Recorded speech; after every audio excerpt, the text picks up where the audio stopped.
Hey, y'all, welcome into Go Fact Yourself, the podcast, with me, your host, Justin White. Today's episode is going to be about free throws. I've got a very special guest, Drew Mason, on with me for this episode. I learned quite a bit about basketball. I thought I knew a lot about it, but I learned quite a bit about it. This is a great episode. I really feel like I missed out on an opportunity to say the phrase, shoot your shot more, as the kids say these days. As always, I give a little trigger warning. I do have some vocal tics that I'm working on. I got a lot of them edited down, but for the most part, they're kind of out of there. But you might pick up on a couple of tics here and there. Hopefully, even if you don't like sports or basketball in general, you can learn a little something from this, and maybe at least it'll be a little bit entertaining. Also, take note of how many times Drew Mason says, yeah. It starts to get funny over time. You'll see for yourself. Yeah.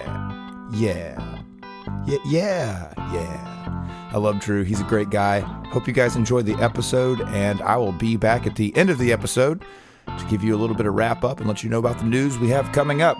So enjoy yourself and go fact yourself.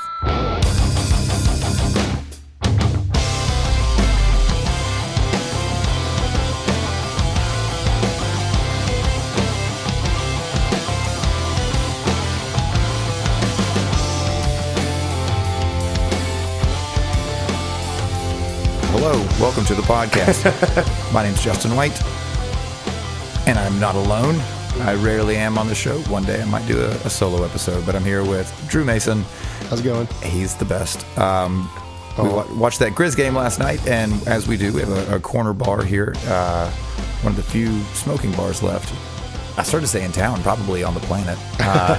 And that's where we came up with the idea for this episode of the show about free throws. Oh, yeah. So today is all about free throws. We were shooting good free throws last night. Well, Ja Morant was hitting most of his free throws last night. That was nice to see. Yep. We have not been hitting our free throws the way that we should be. If we had hit our free throws the way we did last night in game 1 of round 2, we'd have probably won that game. Well, yeah. I mean, it was only a point difference. We lost by 1. If we had hit one more free throw, 2 more free throws, we could have gone to overtime. Something, yeah. Yep. Overtime basketball games are annoying. Overtime anything. I know. It's like you couldn't do this in the game and like in the time allotted for the game, huh? Okay, cool. Yeah, free throws. Making free throws. It's important in basketball. It's also a fundamental part of the game. Yep. It is called free for a reason. Yep. You are unguarded, and we'll get off into all of this. But yeah, it's an unguarded, uncontested, stand by yourself, directly in line with the basket, shoot the ball. Yeah. That should be yours. It really blows my mind when you see some of these. I mean, they're pros and they still like don't even square up on the goal. Yeah, you have one job. Yeah, like you get paid to do square this. Up. At least like square up. Again, we'll get into it. There's so many styles of free throw, how people shoot free throws. I feel like we're going to say free throw a lot in this episode. But yeah, people who stand kind of caddy cornered or cockeyed to the goal. I don't understand. Was it cattywampus? Cattywampus is a good one. Yeah. It's fascinating that you get paid this much money and it's like, but he's a center. He's not, his job is something else. Yeah. Well, your forward can't be the only, like you're what, like you can't just have 1 or 2 positions that can shoot a free throw well. Yeah. You would think, as luck would have it, you can have a very successful NBA or college even career, but you can go professional and have a very successful long career and be a really, really shitty free throw shooter. Well, Shaq is like one of the worst. He is one of the worst, and I have the list of the worst. Not the worst. Yeah, he's not the I looked worst. Up that too. Yep, yeah. I've got the list, and we'll he was get like into number that. 3 or something like that. Yeah, Shaq was 3, and Dennis Rodman was number 5. Okay. Yeah. But we're not going to say number 1 yet because he's a big part of this episode for at least a section of it. Which is also super, super cool. So we'll start out with here. Excuse me, what that whistle. So basketball is a game that we all know and love. At least a lot of us do. I like the game. I guess I should start out with that. Drew, do you like basketball? It's one of my favorites. I do like basketball. I'm not a huge sport person, but I do like basketball. What's your favorite sport? Probably to watch basketball or football. American football? No. Oh. No. Straight up soccer, yeah. Soccer. Football. But to play is probably tennis. I did tennis a little bit in middle school. My parents like tennis. It's a fun game. Yeah. A fun sport. I guess both sport and a game. So basketball has a storied past. But Dr. James Naismith was the founder, originator of the game of basketball. Before we get into the story and the history of him for a second, I think it's fun to hit what the original 13 rules of basketball were, because if you were familiar with the game, it is very different than it's played these days. Excuse me. I have the burps and the hiccups today on the show. Rule number 1, there's only 13. Rule number 1, the ball may be thrown in any direction with one or both hands.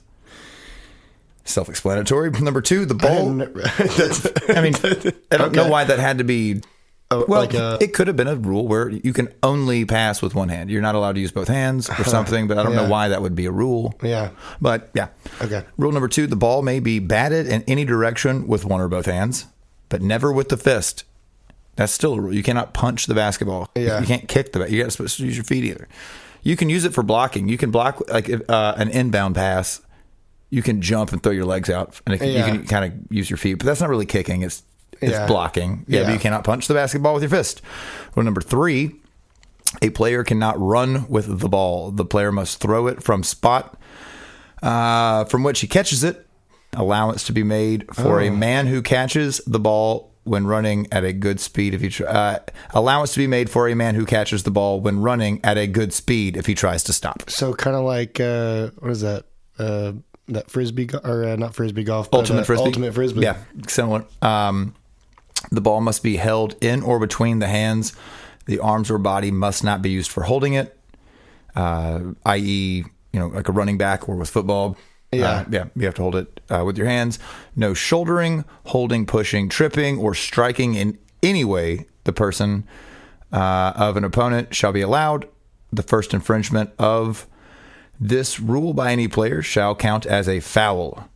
The second shall disqualify him until the next goal is made. Again, these are the original rules. Or if there was evident intent to injure the person for the whole game, you will be out. And no substitute is allowed, which I wondered if that means that you're just down to 4. Whoa. Yeah, you're down. If it was obvious that you were. Well, it hasn't even said yet. I mean, is that a rule? We haven't said yet that if you can only have 5 on the court? No, haven't said that yet. It's not specified. Huh.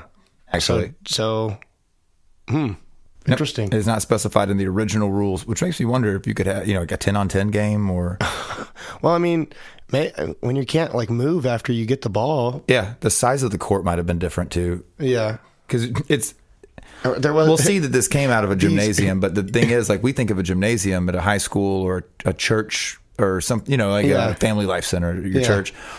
It's based on the size of a basketball court. Yeah. So the idea of a gym, it's just a big wooden room. Before basketball. Yeah, basketball changed the shape of gymnasiums forever. Number 6, a foul is striking at the ball with the fist, violation of rules 3 and 4, and such as described in rule 5. If either side makes 3 consecutive fouls, apparently punching the ball was a really big deal at the beginning of this game. If either side makes 3 consecutive fouls, it shall count a goal for the opponents. Consecutive means without the opponents in the meantime making a foul of their own. Number 8, a goal shall be made when the ball is thrown or batted from the ground into the basket and stays there. Understand basket, it's not the net. Providing those defending the goal do not touch or disturb the goal. If the ball rests on the edges and the opponent moves the basket, it counts as a goal. You can't shake it in yourself. Yeah. Good rule. When the ball goes out of bounds, it shall be thrown into the field of play by the person first touching it. In case of a dispute, the umpire, which we now know as referees, shall throw it straight into the field. The thrower in is allowed 5 seconds. If he holds it longer, it shall go to the opponent. If any side persists in delaying the game, the umpire shall call a foul on that side. 3 left. Number 10, the umpire shall be judge of the men and shall note the fouls and notify the referee when 3 consecutive fouls have been made. Oh, that's right. There's an umpire and a referee. Yes. He shall have power to disqualify men according to rule number 5. The referee, number 11, the referee shall be the judge of the ball and shall decide when the ball is in play, in bounds, to which side it belongs, and shall keep the time. He shall decide when a goal has been made and keep account of the goals with any other duties that are usually performed by a referee. Number 12, the time shall be 2 15-minute halves with 5 minutes rest in between. It's a short halftime. And lastly, rule number 13 of the original rules of basketball, the side making the most goals Have fun. Yeah, y'all have a good time. Yeah. The side making the most goals in that time shall be declared the winner. In case of a draw, the game may be, by agreement of the captains, continued until another goal is made. Kind of like sudden death, I suppose. And as a note, basketball was originally 2 words. The original rules were published January the 15th. Because they were using real baskets, right? Yeah, because it was basketball. It was a basket. Yep. January the 15th of 1892.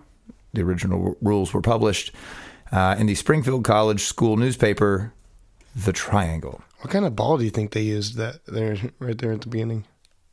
I'm sure it was a leather ball of some sort. Yeah. I've seen the pictures of it. It looks like it didn't have the leather covering on it, I don't believe. So Yeah. I guess I misspoke. I think it's just like a inflatable rubber ball, I suppose. Yeah. I mean, there were other sports being played with balls at the time. They had balls that would bounce. Yeah. So I guess they just kind of commandeered a ball from a different sport to use for that. Soccer's been played for a long time. It is different than a soccer ball, though. Yeah. Volleyball, it's kind of close to a volleyball maybe at the time. Yeah. Without the wrapping, without the leather cover on it. Yeah, I don't know, because now we know the classic basketball, it's orange with black stripes, has the little dimples all over it for grip. Yeah, do you own a basketball? My roommate has like 5. I don't have a basketball. I would feel foolish, I think, every time I moved traveling with 5 basketballs. Found a place to put these. Yeah, they're just not going to put them in a box. Rolling around.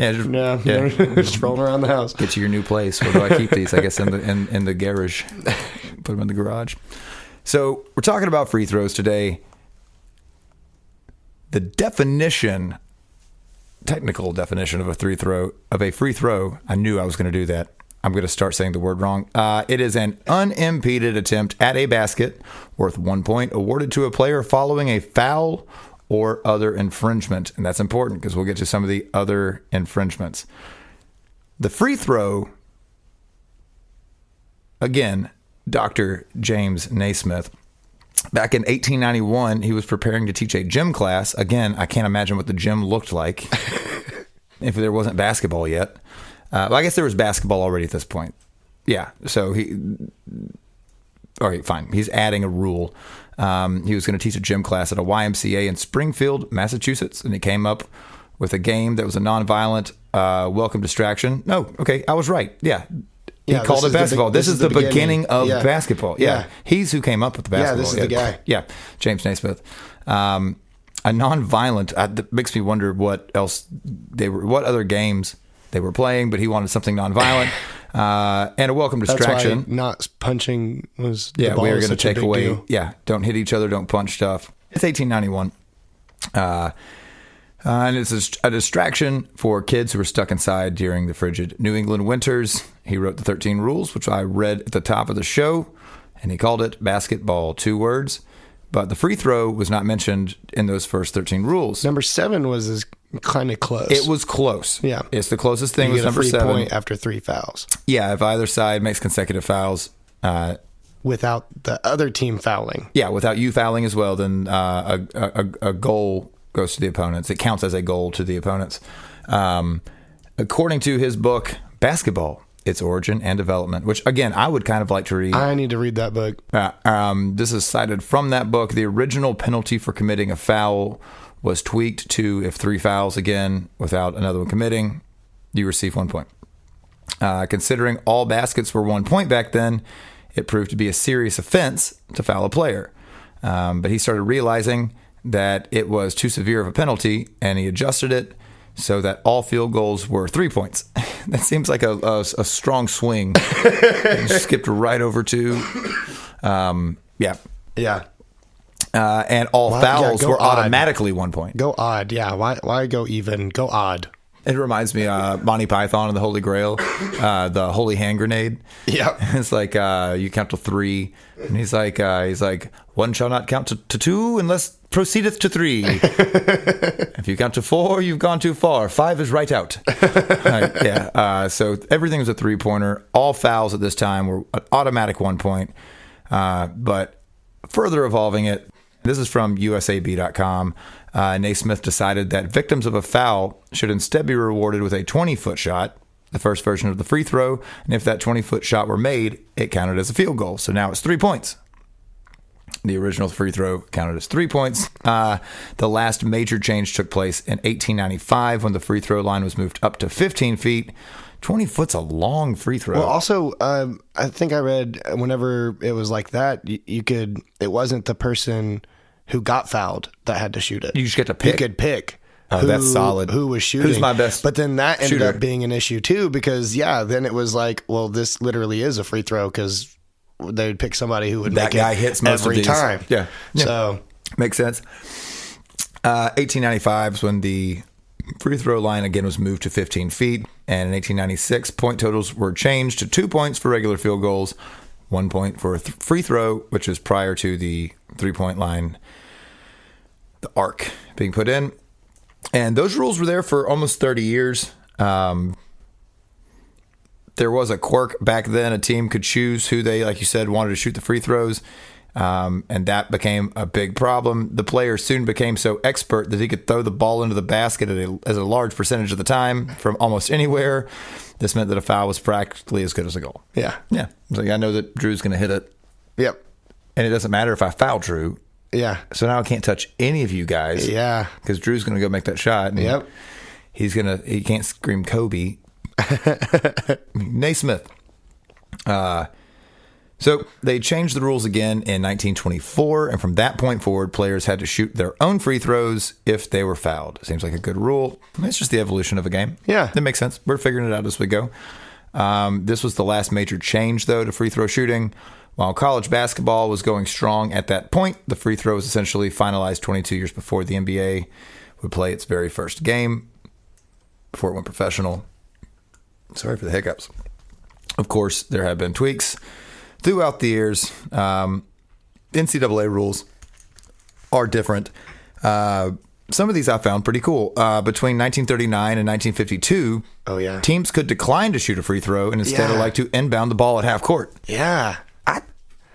I kind of like that. That was in the NCAA. As recently as 1990, which I know it's 40. That's a long time ago. It's 30 years ago.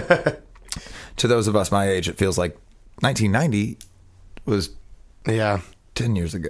The NCAA started following 3 free throws to be awarded if a player is fouled during a 3-point shot, which absolutely. Yeah, had you not fouled me, I possibly would have gotten 3 points. So I get to, I get 3 free throws. And then the 1-and-1 free throw was introduced in 1954, in which certain situations allowed for a second free throw to be shot only if the first one was converted. If you Make made one, it, take one. Yep, I love it. Free throws were actually somewhat controversial at the beginning. People wondered why should a game potentially be won or lost on a shot that doesn't allow for any defense to be played. Yeah. Well, then you shouldn't have fouled him. Yeah. Well, yeah. Read that quote from Naismith. Yeah, he says, I have often overheard some spectators express the opinion that a game was won by free throws. I have always taken the attitude that the game was lost by fouls. Yes. Yep, I love like it. that. Naismith wrote, personally, I believe that any tendency towards lessening the penalty of a foul would be a serious mistake. Absolutely. Yeah. Yeah, you didn't lose by a free throw. You lost because you can't stop fouling people. Yeah. And if you remember, in the first original 13 rules, it was supposed to be a game that was nonviolent. Yep. Keep the youths entertained in Massachusetts in the wintertime. Inside. Inside, and you couldn't even punch the ball. Yeah. let alone foul other people. Yeah. Man, that foul last night at the beginning of the game where he just like chops over the top of his head. He broke his elbow. His elbow's broken. His elbow's broken? He's out for the rest of the playoffs. I knew something was broken. Yeah, he broke his came elbow. down hard. He did. He's not concussed. That's good. But yeah, but that kind of foul would have just been 1 point. For the other team, that's 1 point. Dang. I did say they would be evicted too, though. So Yeah. Which he was. we saw it last night. Rightably so. Oh, yeah, absolutely. Justifiably so. Yeah. So there are different types of fouls that can result in a free throw. I'm going to start this out with a little brief history here of basketball free throws. Obviously, we all know that it's a penalty shot that's given to a team when a foul is committed. There are lots of different ways of going about this. First off, let's start out with all free throws happen from a team's respective free throw line. Whatever goal they've been shooting on, that's where the team gets to shoot. It's a part of what they call the key, and the free throw line is 12 feet wide. It's 19 feet from the baseline. It's 15 feet from the backboard. The hoop is 18 inches across, 10 feet off the ground. That was a lot of numbers. That's where the free throw exists. The free throw line also forms the elbows as they intersect with the rest of the key. They're also called foul shots sometimes. And where you shoot from can be referred to as the foul line. Free throws are always 1 point. We already established that. If you foul a 3-point shot, you do get 3 attempts. I'm not going to say 3 free throw. I'm going to mess that up if I say it too many times. But you get 3 attempts. 3 froze. 3 free throws. But it's to who was. It's not all. It's normally who was fouled. There are other times when that doesn't happen. So when shooting a free throw, what does it look like? All play stops. The shooter lines up behind the foul line. There can be up to 6 players along the borders of the lane, and they wait for the shooter to shoot. 4 of these players are from the opposing team, and 2 are from the shooter's team. All other players on both teams must remain behind the 3-point line, the large arc. The referee passes the ball to the shooter, and they have 10 seconds to shoot once they receive the ball.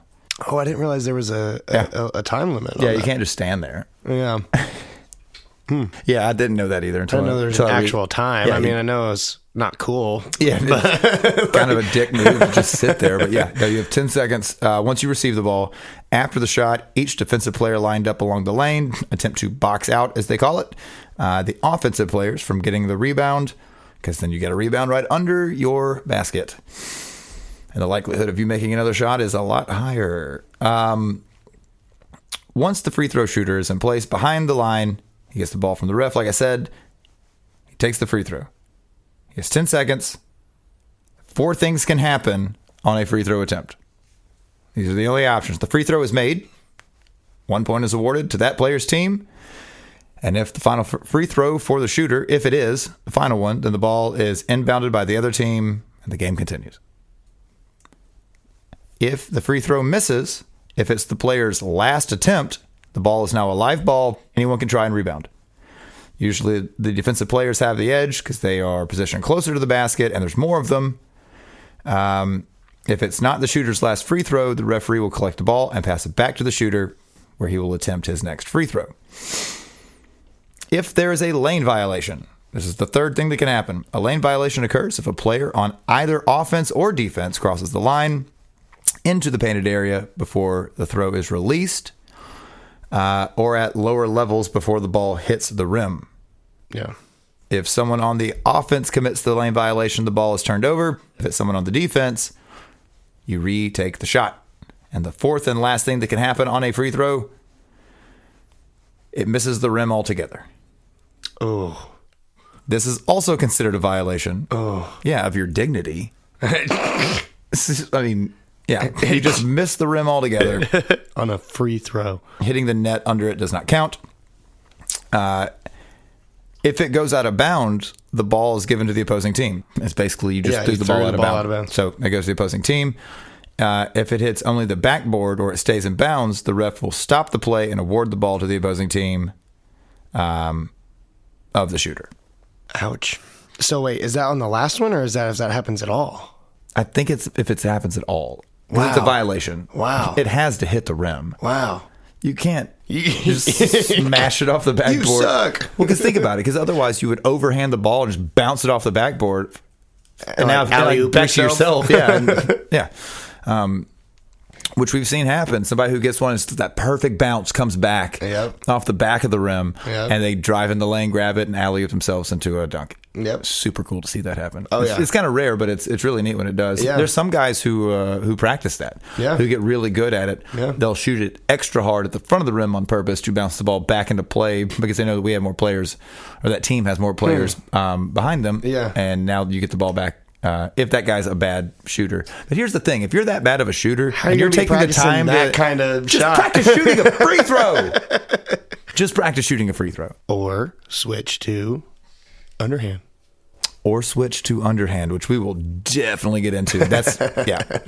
All right. So there's different ways that you can, different fouls, as it were, that resort in free throws.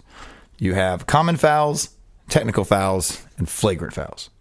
These are the only ways to do it. A common foul, it's like the most basic of all the penalties in basketball, including shooting, blocking, charging fouls.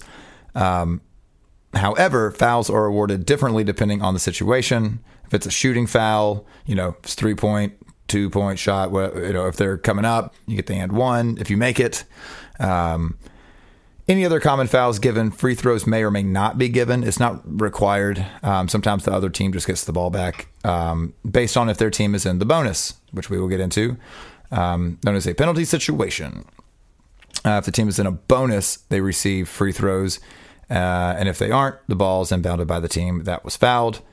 And it varies by league. It's like the American Basketball Association, and there's overseas ball, and everything's not the NBA. Yeah. So there's different rules for how that penalty situation actually works. Then you have a technical foul. Oftentimes we call it getting teed up. You see the ref make the tee with his hands. Technical fouls are not based on physical contact like most fouls in basketball. You can be given a technical for anything the referee decides is unsportsmanlike, such as arguing a call, using inappropriate language towards another player or ref. And unlike the personal foul, technicals can be given to players or coaches. Have you seen a technical get given to the fans before? I've seen it in high school. Okay, I don't know if that's legal, maybe in high school, but I've seen a ref tee up a student section because they're just getting you're out of here, out of hand. Yeah, I want the student section emptied. Other teams getting the ball. Y'all are taking some shots. This is too much. Yeah. I'm sure if you yelled too many inappropriate things or something from a student section, but it's normally coaches or a player. But a coach can receive a technical. We saw that in the last series with the Timberwolves and the Grizzlies. The Timberwolves coach got teed up. Where was I in my notes? The result of committing a technical foul is one of a free throw for the opposing team. Whether the free throw shooter makes the free throw or not, the team that was fouled retains possession of the ball afterwards. You still get the ball. You get shots in a ball. And then you get flagrant fouls. There's two kinds of flagrant fouls. You get flagrant 1, flagrant 2. Both result in 2 free throws and possession after the shots for the team that was fouled. Flagrant 1 fouls are when a foul is considered unnecessary to the discretion of the ref. A flagrant 2 foul are considered unnecessary and dangerous and result in the ejection of the player who committed the foul. We saw that last night. There was no reason at all for him to... It was like 2 minutes into the game. There was no reason at all to... The angle he was coming... the gentleman who was going up for the layup... Grizzlies player was coming up behind him, and there was absolutely no way that he would have been able to have an angle on him to even get ball. Yeah.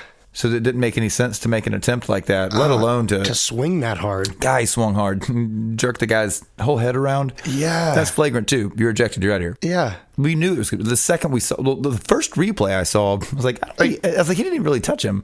Then they showed the second angle. Yeah. I was like, oh. Yeah. He's gone. Yeah. It's Dylan Brooks. Yeah. Like they're not going to, they waited a second before they said it. Before they announced that he was ejected, they showed the camera angle of him walking back into the tunnel. Yeah. Everybody knew. Yeah. It was a really strange decision on his part. No. Yeah. There's no need for any of that. No.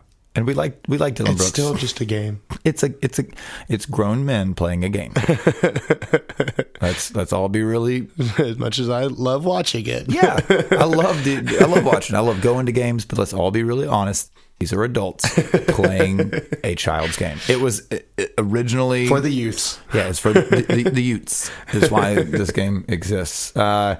College basketball is a little different than pros. There are 2 penalty situations, a 1-and-1 and a double bonus when it comes to a bonus. As the game goes on, fouls by each team are counted. When a team commits a certain number of fouls, they get to be in the bonus. When a team is in a penalty situation, also known as the bonus, they receive free throws as a result of the other team committing common fouls. Even if the foul is not a shooting foul, you still get shots. However, the rules for the penalty situations are different in different basketball leagues. Again, this is from rookieroad.com. I always try to cite our sources. You have the 1-on-1 and a double bonus. The 1-on-1 or 1-and-1 in college basketball is a situation that you get a free throw. If you make it, you get another one. Easy to understand. And that's when you get to 7 fouls in a single half. It does reset after the half. And the double bonus it only occurs in college basketball, which gives the team 2 free throw attempts every time a personal foul is committed.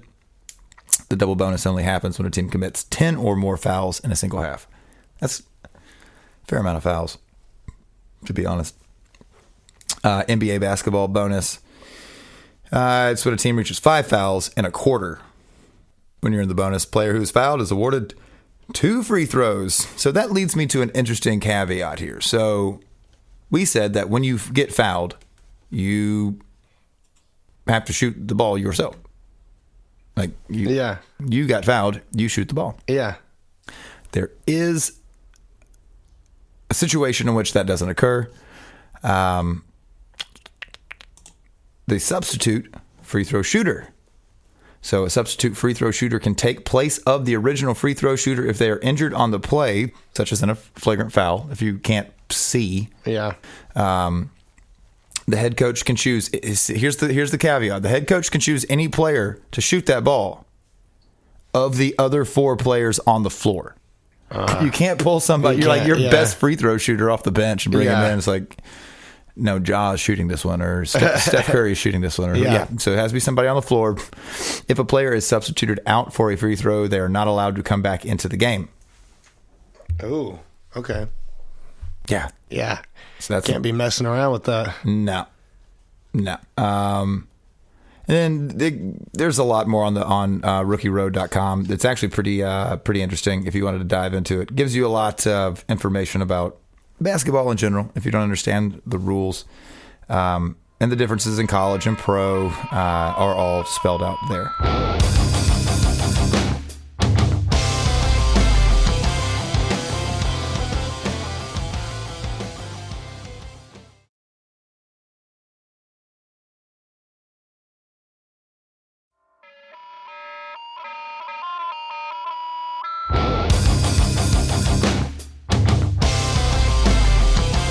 Let's get into some of the meat and potatoes here.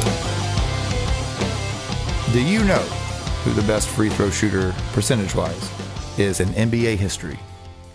It's Steph, right? We're playing him right now. Yeah. And it's Steph Curry. I didn't realize that. I did not either. He's like a little over 90%. 90.69%. That's insane. Dude. Yeah. That guy doesn't miss. No. And Steve Nash is number 2 at 90.43%. Just barely underneath him. He's not an active player anymore, but that's strong sauce. Yeah. Strong sauce.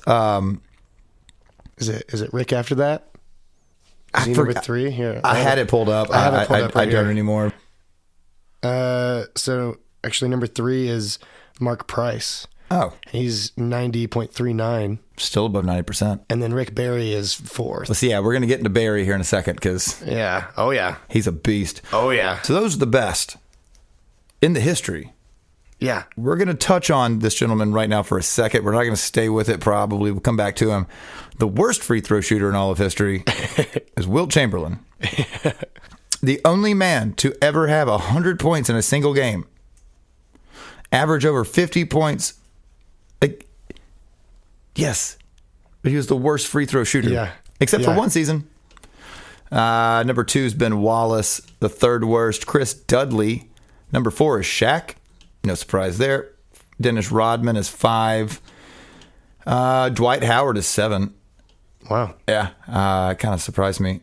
And Chuck Hayes is number 10 of the worst free throw shooters of all time. Of all time. Yeah. Yeah, of ever in the history of basketball.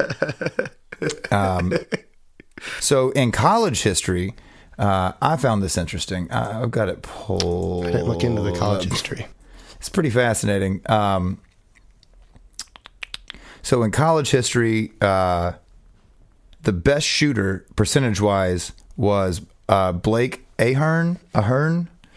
He played for Missouri State in 2004. He shot 97.5%. Wow. Yeah, for Missouri State.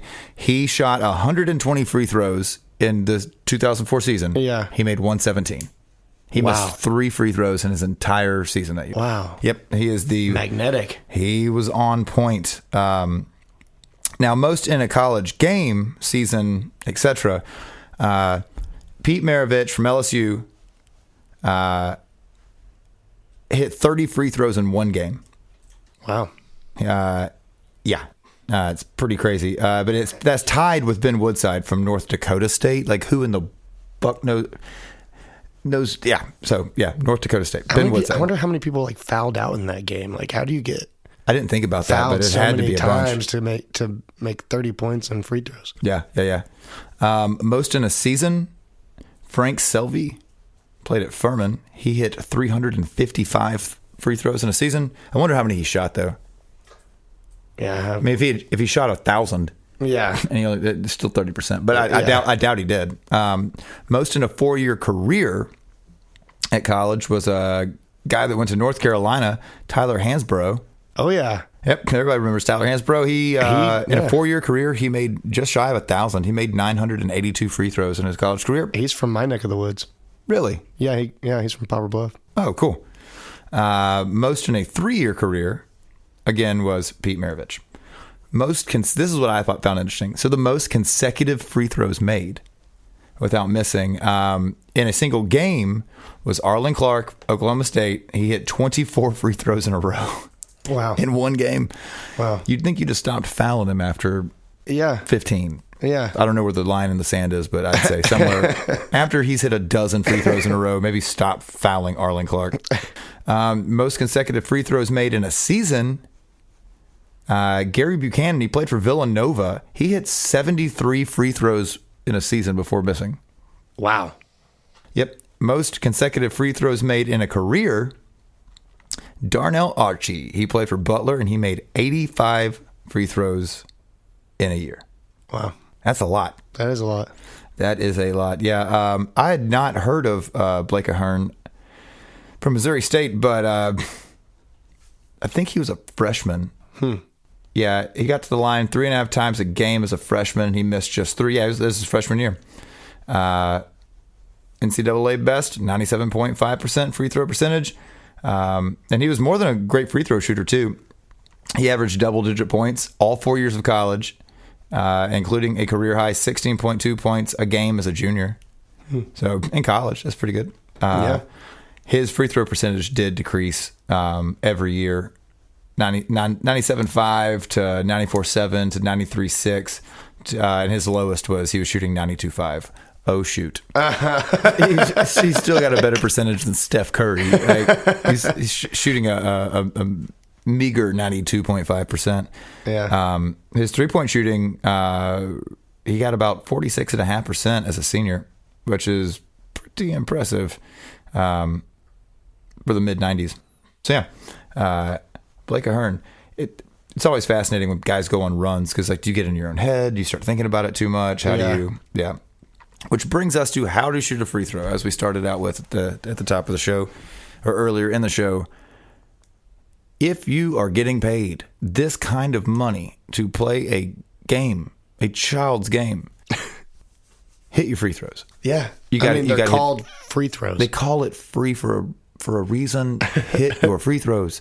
But yeah, a lot of guys don't. And they come up with some really weird ways to try to. Some guys have that weird cockeyed stance when they shoot. Yeah. Some guys shoot one-handed. There have been guys who shot free throws one-handed. Yeah. The rituals that go into. Oh my goodness! It's like a baseball player when they come up to they touch every little yeah. piece or whatever, lick their fingers, touch everybody's had some weird ways. Wilt Chamberlain, who is the worst free throw shooter of all time. It has been said that if he had just worked on his shot, he would have. I think his percentage, like he would have gone up shooting percentage wise, because he only shot like 50% total anything. I think I saw a video of it too, and like he wasn't even on the line. No, Like he's almost in like 3-point range. Yeah. It doesn't look like he cares at all. no, At all. It doesn't. He clearly doesn't. no, it doesn't.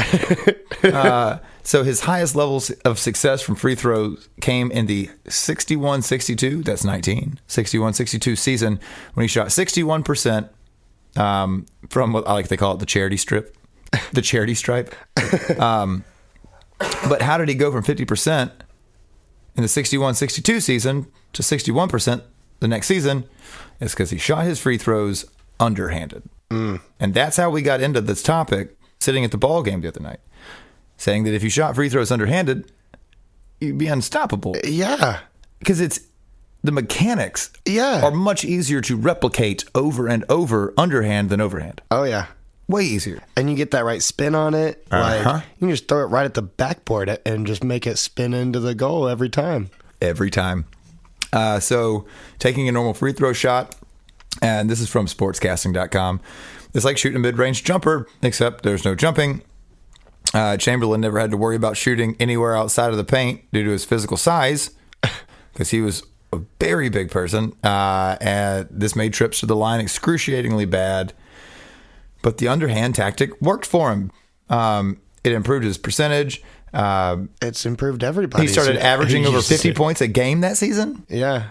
Yeah. He's just hitting all your free throws. Yeah. And that was his career high and an NBA record. I think I saw something like, I mean, when people switched to the underhand, no one went up less than 10%. No. And the thing is, like, some of these guys that would be shooting 55%, start shooting underhanded, they start shooting 78, 80%. Yeah. Like, on average, the Yeah. underhanded shot is about 70%. Yeah. Just shoot the ball underhanded. Good thing Wilt Chamberlain did that the rest of his career. Oh, wait. No. He went back. He did it for one season. He went back. He went back. The next year, Chamberlain goes back to shooting free throws normally, and his percentage dropped down a little bit to 59%. And then after that, it went back down to the 50s, even the high 40s. So I didn't find it. When did it like really switch? Because at one point everybody shot underhanded. Yeah. When did that start changing? I didn't. I couldn't find it. I was I was looking it up, trying to see like when did that become not a thing? Because used to you could bounce tried the to ball find off it. the floor, Yeah. to make a shot, a field goal, not Really? a free throw, but just a field goal shot from anywhere on the court, A grandpa shot. just like a bounce shot. Yeah, you Yeah. made a grandpa shot. Yeah. That counted. It still counts. It's just dangerous because everybody's fast and big and quick. Yeah. But yeah, I mean, you could shoot that way, and underhanded was the move. Yeah. Man, that was the move. And he goes back. It's so crazy. He didn't stick with it because there's a stigma around it amongst NBA players. Yep. Leave it to machismo to screw it up for everybody because it looks unnatural, but it is incredibly more accurate. You're professionals. He just didn't want to. It says in this article he didn't want to become the laughing stock of the league at such a young age. Oh my gosh. Now, given he was averaging 50 points a game, Yeah, dude. and he had one game. Winning is pretty cool. Yeah, you know what I like about playing a game is winning. And he had a 100-point game. One of the games that he played, he had 100 points. Yeah. No one has ever done that before or since. Yeah. In the NBA. Yeah. Or in college. Yeah. And it was because he was shooting underhanded. Shit. Just shoot the ball underhanded. It's way. Did you see what Shaq said about shooting underhanded? Yeah, He was but like, I'd rather go zero. I would than rather go shoot- zero than shoot underhanded. Yeah. He's like, he goes, it's just a bad look or something like that. He was like, I don't want to look like no sissy Yeah. or something really catty. It's like, bro, you're a professional. But it works. Underhand free throw shooting works. We're going to sit on this one for a second.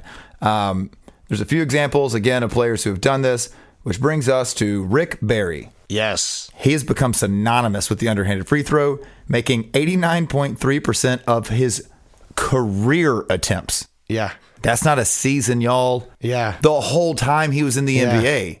He shot 90% NBA. Man. Yeah. And it was the record then. Yeah. That's almost where Steph and them are now, but Yeah. and Nash. It was the record when he retired in 1980, and shooting over 90% from the line 7 times in his career. So 7 seasons he was shooting over 90%, but it still averaged out to just under 90 at 89.3. Yeah. He's the world's leading underhand free throw apologist. This article, yeah. This is from Detroit Jock City. He even convinced his teammate George Johnson to start using that technique. His free throw percentage went from 41.2% his rookie season to 70%. Yeah. Yeah, he shot over 70% from the line 8 seasons. We're talking from 41.2 to shooting 70%. Would have been the worst. Yeah. Would have been the worst. He free would throw have been worse than shooter. Wilt Chamberlain. Yeah. But you know what? He listened to Rick Barry. Hey, like I said, winning is cool. Yeah, and Chamberlain, like I said, 61 to 62. It went up by 11%. His career high was only 61%. It's not like it's great, but he started making improvements. And he was using that technique during the historic 100-point game, March the 2nd, 1962, setting an NBA record, which still stands. And 28 of those points were from the line. Yeah. 28 of those were free throws. Yeah. But yeah, he eventually switched back, and everything went to hell. Yeah, because his career free throw percentage was 51%, 51.1. He shot below 50% in seven different seasons after 62, including one season in 67 and 68, where Wilt Chamberlain clinched the record for the worst free throw shooter in the history of the NBA, shooting 38%. That's about half, bud. It dropped by almost 50%. Yeah. From what your greatest was. Yeah, it's frustrating. It's frustrating. I've got that. How much cooler do you look missing? Okay, thank you for bringing that up. I don't want to look stupid. Well, you just missed the thing you're paid millions of dollars to be proficient at. Pretty sure that looks a lot more stupid. You're a grown man. That there's kids in middle school who have a higher free throw percentage than you. Yeah. But you're worried about looking cool? Cool. Real cool. Yeah. The one about Shaq that we were talking about earlier, who is classically known as one of the worst free throw shooters ever. He's number 4 worst. He told Rick Barry, because Rick Barry tried to get him to shoot that way. Yeah. Tried to convince him. He said, sorry, can't do it, Rick. I'd rather shoot 0%. Too cool for that. That was the actual quote. Too cool for that. Too cool for that. Mm-hmm. You are on the list of the worst at something. That's pretty cool. That's pretty cool. Pretty cool. I was trying to think of anything that I could be on the list of the worst at something. Like, I'm probably like the worst, one of the worst high divers. Yeah. I'm not coordinated in the air. I'm lanky and tall. I don't know. Yeah. I don't know, but I also don't get paid money to high dive. Yeah. That's the thing. And Chamberlain, he had an autobiography, and he echoed that same sentiment, saying, I felt silly, like a sissy, shooting underhanded. I know I was wrong. I know some of the best foul shooters in history shot that way. I just couldn't do it.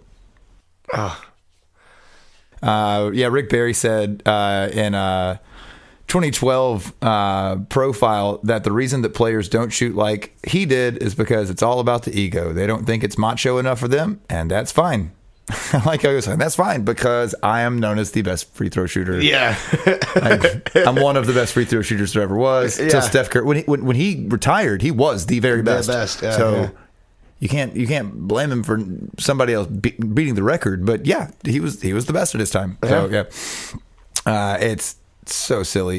He said that his father told him not to worry about what people thought about him. He said, son, if you're making them, they can't make fun of you. Yeah, exactly. And that's his dad. Exactly. Maybe Wilt Chamberlain's dad was just a boob. Yeah. Maybe he wasn't a good guy. I don't know. Who would, if my son started, say that they figured out a way that you could throw a football, 2 football fields with pinpoint accuracy, but you had to wear a feather in your helmet, or I don't know. I can't think of something good, but if you wear high heels, you can throw a football further. Oh, let's get some pumps, baby. Let's go. I'll make them work. Yeah. I'm sure they'll match my Heisman ring. You know what I'm saying? Exactly, like my Super Bowl ring will match my stilettos. Yeah. Golly. Some people, the machismo, I don't know. In basketball, it says the pragmatic mindset is not always inherent. There's a quote, coolness and individuality embedded in basketball culture that limits pragmatism, especially when it manifests itself into something as ridiculous looking as shooting free throws like your grandmother would, which is why they're called granny shots. Yep. I've always heard it called a granny shot. Yep. And again, Shaquille O'Neal, Chamberlain, Drummond, they feel that they were fine with shooting that way. There's a really cool episode. I don't know if you've ever listened to Malcolm Gladwell's podcast, Revisionist History. It's an episode called The Big Man Can't Shoot. He sat down with Rick Barry to talk about free throws. And he realized on that podcast that Rick Barry genuinely does not care what people think about him. Yeah. In general. Yeah. Let alone free throw. I read that, yeah. Behold the garden where I grow my dams. Yeah. Take note that the harvest is barren. Yeah. There's you can fill the Grand Canyons with how many dams he gives. He developed a reputation for being insufferable during his career and never successfully worked his way back into basketball after his retirement, in large part due to that reputation. Yeah. Okay. I got no problem with that. You didn't have a career average of 51% with a career low of 38 or whatever, 36, 38. Wow. Yeah. Wilt. You look like a dork.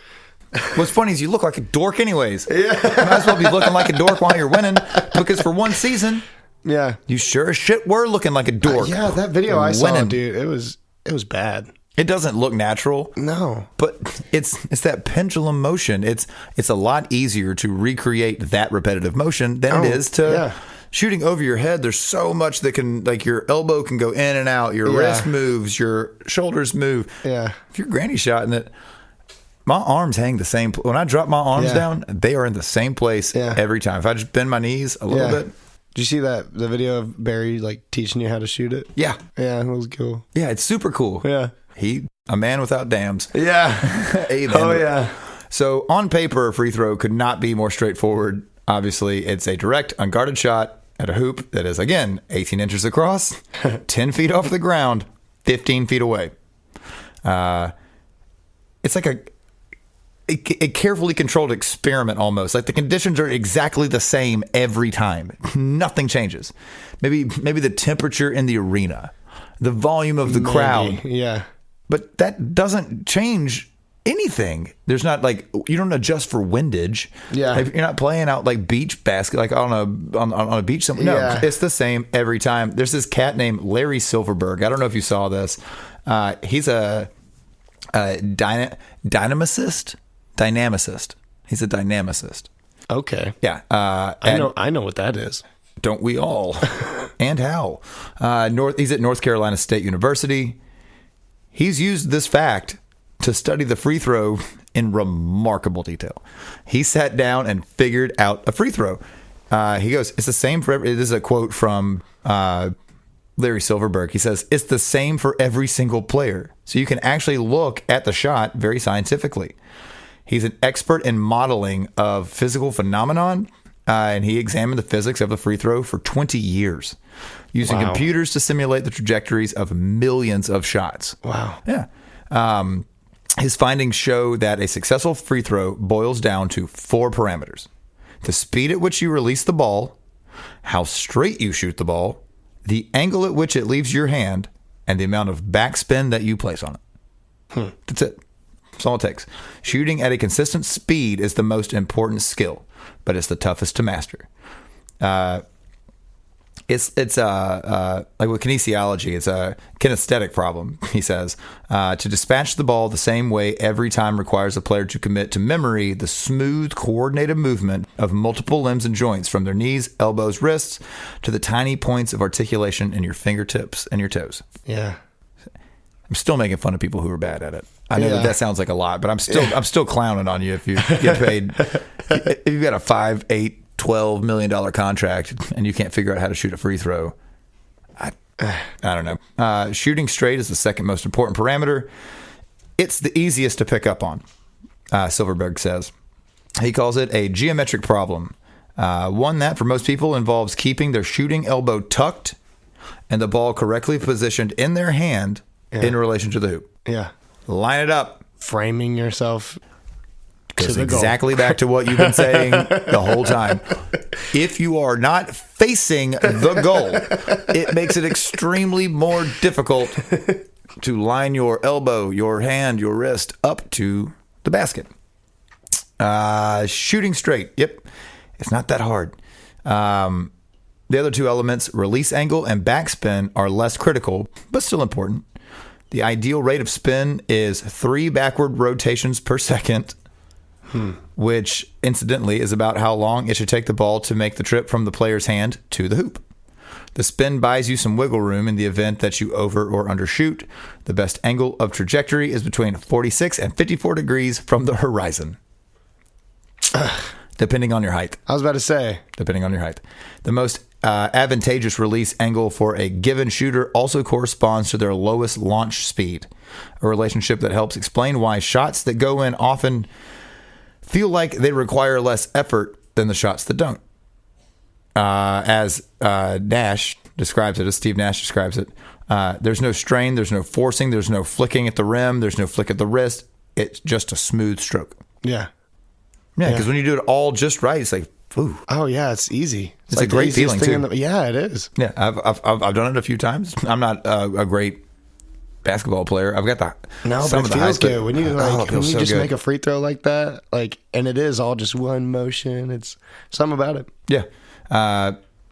Surprisingly, Silverberg says in his write-up, there's very little separating players like Steve Nash and Steph Curry from those who average 75%.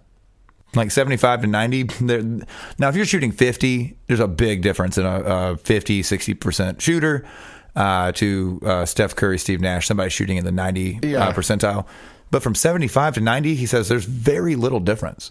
It doesn't take a lot for them to change what they're doing, and they also can be shooting 90. Yeah. In fact, it's often plenty consistent. They're just consistent at the wrong things. That's why you're shooting 75 instead of 90. You're often a very consistent shooter. Yeah. It's just the things you're being consistent at are the hang, the hiccup in your knee, or like the way that you have that little weird hang up in your shoulder, your elbow when you release the ball. Yeah. He says that should be considered good news because it means that you can make a sharpshooter out of almost anybody. Like, they're not born, they're made. Yeah. Getting a player to shoot not just consistently, but properly has little to do with their inborn talent or athleticism. It's almost everything to do with hard work. That's why the best free throw shooters on earth probably is not a pro basketball player. Do you know who it is? Might possibly be the best free throw shooter on the planet Earth, and he is not a pro basketball player. Oh, is it that Dude Perfect? No. It's a gentleman by the name of Bob Fisher. He's a 62-year-old soil conservation technician from Centralia, Kansas. Okay. By his own admission, he even says, he's like, I'm not a standout athlete. I'm not a standout athlete. He said, I'm like a million guys. I played high school basketball. I played recreationally until I was 44. A few years later, in his early 50s, he started practicing free throws every day at his local gym. This was back in 2009. Within a couple of months, he was consistently sinking more than 100 shots in a row. In January of 2010, he set his first world record. You know how much I like the world records, the Guinness World Record stuff. He set his first world record in 2010. Since then, his speed and accuracy from the foul line have garnered him an additional 24 Guinness World Record titles. Wow.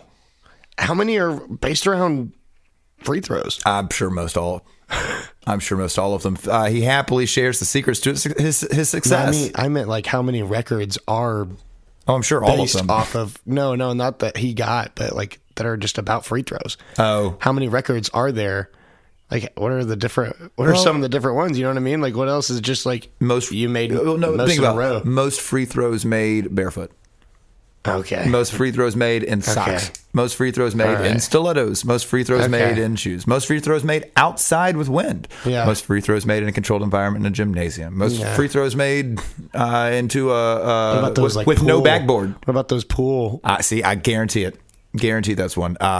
Most free throws made with no backboard. Fair enough. Most free throws made with guarantee that if it exists, you were on the radio show with me enough times. There's a lot of records out there.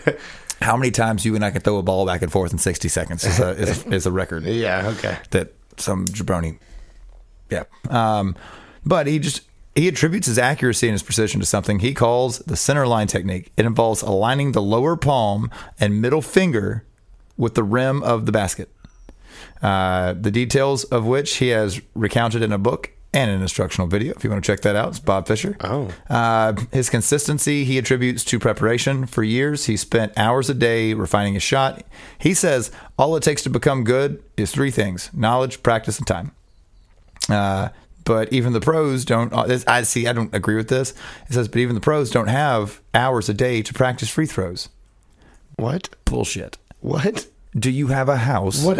What do you do when you go home? What? You could practice free throws all the time. What? Yeah, it's your job. Like it's your job. What do you mean you don't have time? Like, no one's asking you to not spend time with your children. We're just asking you to practice what it is you're good at. If I got bad at building houses and I built houses all day long and I'm like, guys, I just don't have the time to practice. It doesn't make any sense. It doesn't make any sense to me at all. He says there's more to basketball than foul shots. After all, the average free throw percentage across the NBA, WNBA, and NCAA could almost certainly increase, but it probably won't, not unless coaches make it a priority by hiring personal trainers to work with all of their team members individually. Why would you not? It's paying for your school or your house or whatever, or equipping players with new shot tracking tools that allow them to practice on their own. Yeah, there's some expensive tools. I'm looking at one of the videos right now. He basically says that players that practice with feedback improve more quickly than those who don't. Who just practice blindly. And absolutely. That makes all the sense in the world. He says, here's the thing. Could I average 75% in a game? Probably not. Nash told me he almost always shot better in practice than he did in competition. So do most people. I think we've all had the experience where we can hit that shot when no one's watching, but when all eyes are on us, we fumble. And that's from a cognitive scientist, Cian Blaylock, from Bernard College, which I get that. Those mistakes she likes to call paralysis by analysis. When a player overthinks a task, it interrupts the working memory that they've established throughout hours of practice. Remember the hype coordinated movements required for releasing a free throw shot at a precise speed. They're that kind of thing that over-analysis tends to screw up. It closes the gap between training and competition. It's a matter of practicing under the conditions that simulate high-pressure scenarios, training under a watchful eye, or competing against the clock, which is, I think, why a lot of guys, they'll shoot free throws. Give yourself a stressor. Have the ball rack sitting beside you. Start a stop clock or stopwatch with a buzzer on it. And how many of these can I have to shoot all of these in 30 seconds. Figure out how many is like one too many to make in 30 seconds. And put that many out there. Find out how many you can do and add one more ball to it, and then just make yourself go against the clock a lot. That's one way to add the pressure to it. There was some guy, I hate it when I do this. I found it in the research for this episode and then lost it. And I rabbit holed long enough that I found something cool. Yeah. It was a guy that would hurt himself. He basically he kept a long fingernail and he'd pinch like that really soft part in the side of your arm or like under your arm by your armpit and like almost draw blood, like painful. Yeah. Because now he's not thinking about the crowd, the shot, the ball, nothing. He's thinking about the pain. Huh. But then over time, that starts to diminish because then you get used to that. And then you almost need that to make the shot. Yeah. The human mind. The human mind. It's a scary place. It's, yeah. Ain't it, though? Ain't it, though? You got anything else? I don't think so. Free throws, man. Yeah. It's Shoot them underhanded if you're bad at them. I think that's the takeaway from the episode. You said it better than I could have. Free throws, man. Shoot them underhanded if you're bad at them. Having a hard time with your free throws? Granny shot that. Try underhanded. It makes me want to go shoot a basketball. I think I'm gonna right now. Underhanded. I'm trying to think of like the next time. I was like, I need to join a league just so I can shoot free throws because, like, you don't shoot free throws in pickup. I don't think. I mean, who does that? Yeah. Oh, I'm gonna take it up. I'm gonna take it. I'm gonna take my free throw. Yeah, it's like, that's a foul. But foul. I get 2. I'm just and we're in the bonus. I'm trying to figure out how I can go get fouled in a game of basketball so I can granny shot in front of people. I would just want to do it in front of people. Well, you got to practice it a little bit before you get in front of people. That's like one of my go-tos in like horse. Because if the ball is spinning backwards, shot, always. So, I didn't even think about that. I'm pretty good at it. That backward spin. It's easy. That backward spin. It helps. It saves the day. It does. There's a square on the backboard. Hit it with the ball. It's going in. While it's spinning backwards. As long as you're not just like heaving the ball. Like, yeah. So nice light little whoop. There it goes. Yeah. Free throws. You heard it from Mason. If you're not good at them, throw them underhanded. Nobody's going to think you're a sissy except for Shaq. And he is not the person to talk to about who's good at shooting free throws. At all. Rick Barry will be a fan of yours if you do that. Unapologetically so. Unapologetically so. I appreciate you coming on the show today. That's all I got for free throws. That was a good episode. I enjoyed that one. I think so. I learned a couple of things that I did not know. I didn't know that you could swap out somebody. I didn't know you could substitute a... I guess it makes sense. Somebody's injured, they can't shoot. Yeah. But I didn't know it had to be from somebody on the court, and then that person can't play anymore. I don't know. I didn't know basketball started in Springfield, Massachusetts. I did not. I knew that it was... Naismith. I knew that. Okay, I knew the name of who the father of basketball was, but I had no idea it was in Massachusetts. I didn't realize that there were so many violent sports at the time that they were needing something to just keep these little assholes from violent. Yeah. All right, guys. Everybody put your swords down. I've got a new game. I did not know. Yeah. Fencing might have been... Yeah, maybe so. Who knows? Well, I appreciate you guys listening into the show today. Yeah. I will be back with some more fun topics soon. I've got a list sitting in front of me here of stuff. I enjoy researching these for you guys and trying to share it with you. If you like what you hear, make sure that you give us a thumbs up. Give us a rating on whatever platform you're listening to it on. That helps us with promotion, and it helps us get our name out there more and tell your friends about it. If you like what you've been listening to, and if you don't, maybe try shooting underhanded and you'll start. It's going to be the solution for everything from now on. Wife's mad at you, shoot underhanded. Taco tastes bad, underhanded. You don't like the white cheese in your local city? They don't have white cheese in your local city. Oh. Shoot underhanded. Shoot underhanded. All of a sudden it starts popping up. There you go. It's a catch-all. All right, guys. Y'all have a good rest of the afternoon. Take it easy.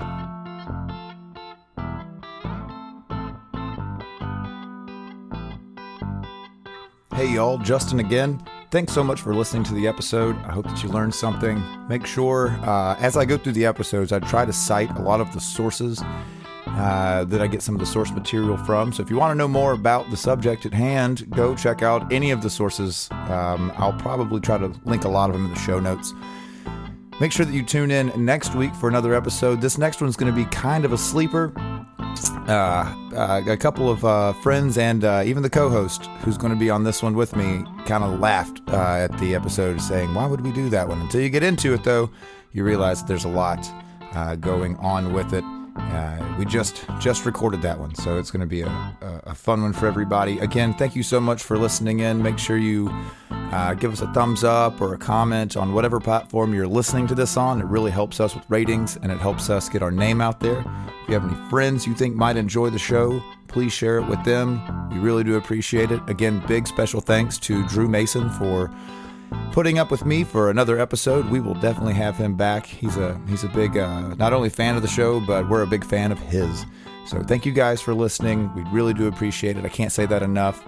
And like I always say, go fact yourself.